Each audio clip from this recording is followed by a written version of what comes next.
थे। न व्यापारी सुरक्षित था, न इंजीनियर सुरक्षित था, न चिकित्सक सुरक्षित था, न बेटी सुरक्षित थी, और न ही यहां पर बच्चे सुरक्षित थे। सुरक्षा के माहौल में ही विकास हो सकता है। वैसे ही जैसे उत्तर प्रदेश में भी जब कांग्रेस और आरजेडी का ही पार्टनर वहां शासन सत्ता में था, हर तीसरे दिन दंगे होते थे, पर्व और त्योहार के पहले कर्फ्यू लगता था, गुंडा राज था, कोई सुरक्षित नहीं था। आज बहनों और भाइयों, उत्तर प्रदेश के अंदर न कर्फ्यू न दंगा, यूपी में सब चंगा। आज यूपी में कोई समस्या नहीं।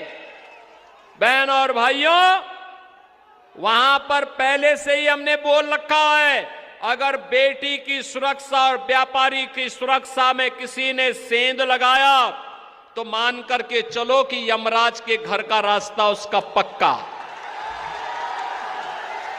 अगर गरीब की जमीन पर कब्जा किया तो मान करके चलो कि बुलडोजर फिर तैयार है उसकी हड्डी पसली एक करने के लिए।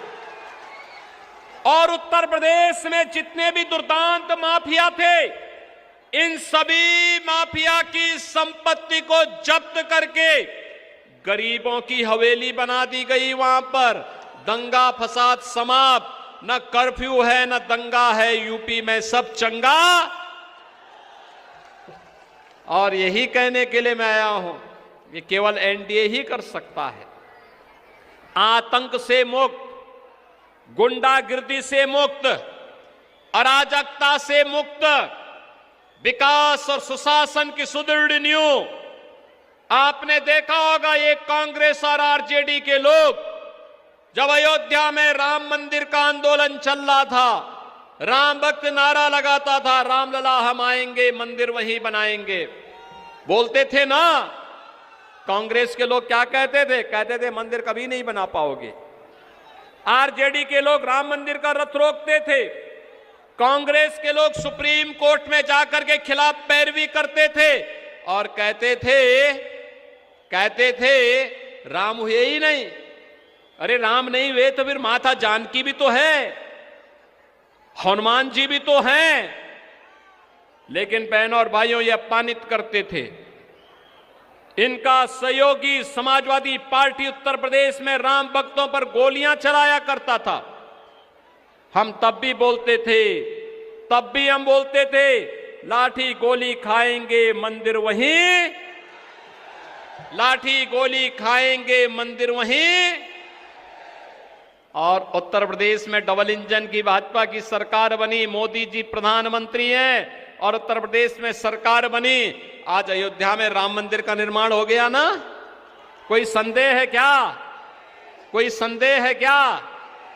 अयोध्या में राम मंदिर और अयोध्या के इंटरनेशनल एयरपोर्ट का नामकरण किसके नाम पर? महर्षि वाल्मीकि के नाम पर हुआ है।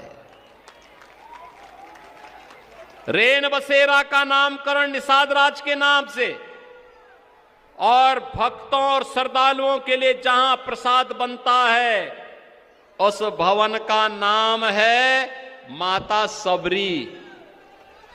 यानी इन सभी को सम्मान देने का काम अगर किसी ने किया है तो ये एनडीए ने किया है। मोदी जी के नेतृत्व में डबल इंजन की एनडीए की सरकार ने किया है। बहनों और भाइयों, अगर अयोध्या में रामलला का भव्य मंदिर है तो सीतामढ़ी में मां जानकी का भी भव्य मंदिर का निर्माण कार्य एनडीए की सरकार ने प्रारंभ कर दिया है। बहनों और भाइयों, यह आस्था का सम्मान एनडीए कर रही है, विकास एनडीए कर रही है। और देखो, मोदी जी ने तो 11 वर्ष में कायाकल्प करके रख दिया है।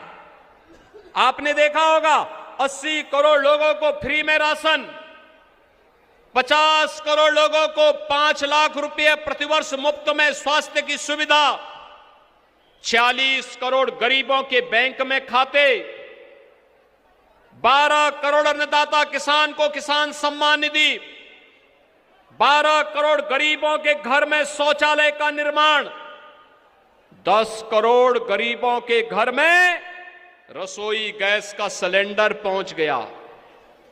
बहनों और भाइयों, यही नहीं, 4 करोड़ गरीब के घर में 4 करोड़ गरीब के घर में आवास की सुविधा और 3 करोड़ गरीबों को मुफ्त में बिजली का कनेक्शन हो गया ना।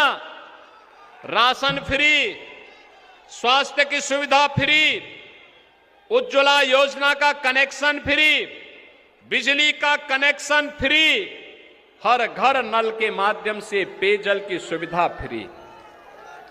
बहनों और भाइयों, ये होती है एनडीए सरकार के गरीब कल्याणकारी कार्यक्रम। मोदी जी फ्री में राशन दे रहे हैं और यहां पर कांग्रेस और आरजेडी के नेता घोषणा कर रहे हैं कि हम ये करेंगे वो करेंगे। जब सत्ता में थे तब क्या कर रहे थे? तब तो अरे ये लोग राशन क्या देंगे, ये तो पशुओं का चारा ही टकार गए थे। क्या उम्मीद करते हैं आप इनसे? याद करिए, ये रसोई गैस का सिलेंडर कांग्रेस की सरकार के समय 50,000 में ब्लैक होता था, मोदी जी ने फ्री में दे दिया। बहनों और भाइयों, कार्य करने के लिए इच्छा शक्ति होनी चाहिए। ये कांग्रेस आरजेडी अराजकता की प्रतीक है, जंगल राज की प्रतीक है, गुंडागिर्दी की प्रतीक है। इन्हें दोबारा सत्ता में आने नहीं देना है, अन्यथा आने वाली पीढ़ियां हमेशा कोसेंगी। ये बिहार को फिर से जंगल राज की ओर ले जाने का कुत्सित प्रयास करेंगे। हमें डबल इंजन की एनडीए की सरकार बिहार के अंदर फिर से चाहिए और इसी के लिए आपसे अपील करने के लिए हम लोग आए हैं।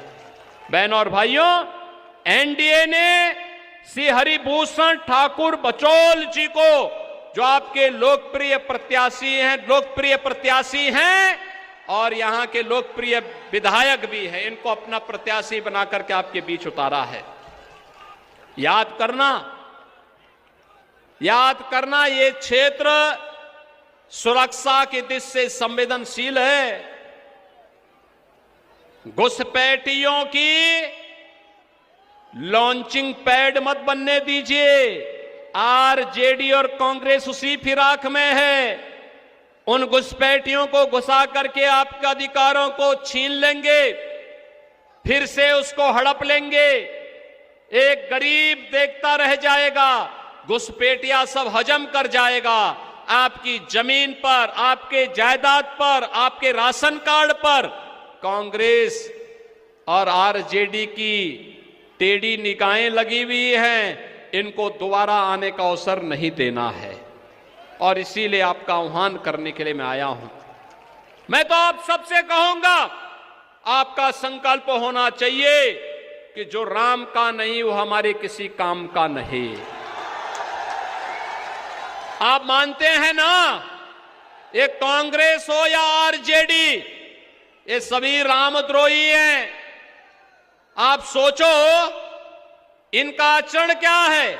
अभी परसों ही वंदे मातरम, जो भारत का राष्ट्रीय गीत है, राष्ट्रीय गीत के 150 वर्ष हुए हैं और 150 वर्ष पूर्ण होने पर समारोह हो रहा था। कांग्रेस विरोध कर रही थी। आरजेडी के लोगों के मुंह से कुछ भी नहीं निकल रहा था। अरे देश का गीत है, भारत माता का गीत है, भारत माता की वंदना है, लेकिन इनको इसमें भी वोट बैंक दिखाई देता है। बहनों और भाइयों, जो भारत माता की जय नहीं बोल सकता हो,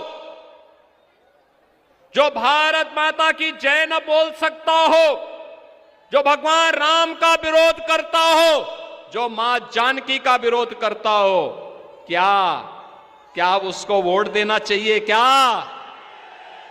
क्या उसको हम वोट देके पाप का भागीदार बनेंगे? क्या हमारा तो एक ही संकल्प होना चाहिए कि जो राम का नहीं हमारे किसी काम का। और राम भक्त हैं भारतीय जनता पार्टी और एनडीए से समर्थित श्री हरिभूषण ठाकुर बचौल जी। ये राम भक्त हैं, पक्के राम भक्त हैं। देखो उनके कपड़े देख लो ना, पूरा राम भक्त के कपड़े हैं और वे उसी रूप में आए हैं। उनके कपड़ों को देख करके हर रामद्रोही थरथर कांपेगा, भागेगा, मैदान छोड़ करके भागेगा और चिढ़ेगा भी। लेकिन उनकी चिंता किए बगैर 2020 में आपने अगर 15,000 से जिताया है, इस बार 50,000 से चुनाव जिता करके हरिभूषण ठाकुर को जिता करके भेजे। जिता करके भेजेंगे ना सभी लोग जिताएंगे। यहां पे घुसपैठियों के हमदर्दियों को तो नहीं लाने देंगे ना, अपने हक पे डकैती नहीं डालने देंगे ना, बच्चों के आने वाली पीढ़ी के भविष्य के साथ खिलवाड़ तो नहीं करने देंगे ना। बस इसी दृढ़ निश्चय के साथ अगर भारी बहुमत से हरिभूषण ठाकुर जीतते हैं, इसके लिए आपको अभी से कल एक दिन का समय है, घर घर जाकर के मोदी जी और नीतीश बाबू का संदेशा लेकर के जाना है कि एनडीए को फिर से विजयी बनाना है।